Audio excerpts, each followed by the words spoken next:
What's up, y'all? You already know who it is. Your boy JP coming to y'all with another how-to. This is a 2014 Nissan Sentra, and we're going to be installing a radio. So I'm gonna teach you how to take this one out. This one's gonna be fairly simple. You want to take your panel removal tool, and we're gonna come right here in this bottom corner, and we want to just pop it forward because this whole dash thing is only held in by clips. So no reason to be a little intimidated by this because it is super easy.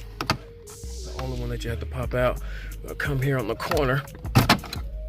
That one off too. Clip is a little hung up there. Boom. And now all we have is 4 Phillips, one on that side, and or 2 on this side, 2 on that side. And we're gonna go ahead and snatch this radio on out.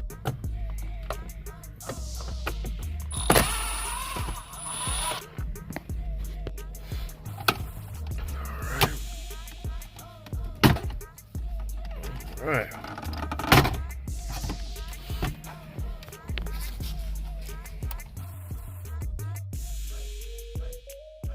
Alright, y'all, that's about it. All you gotta do is take the dash part off, get those 4 Phillips out of there, and take all the harness, and we have our radio.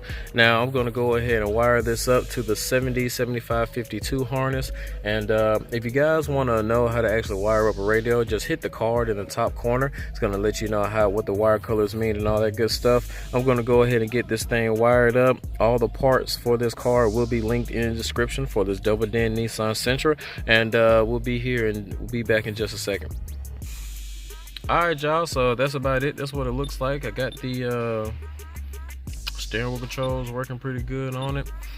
Volume up and down. If you guys found any value in this video, please hit that like button and let me know if there's anything else that I can do for you guys. If you have any questions, let me know. I actually got the steering wheel controls hooked up on here, and I will have another video on how to do the steering wheel controls up here in the cars and down in the description. So also the parts will be linked in the description, just in case if you want to do this yourself. This is the Sony 1000, like the AX1000 if I'm not mistaken. Until next time, this is JP signing out.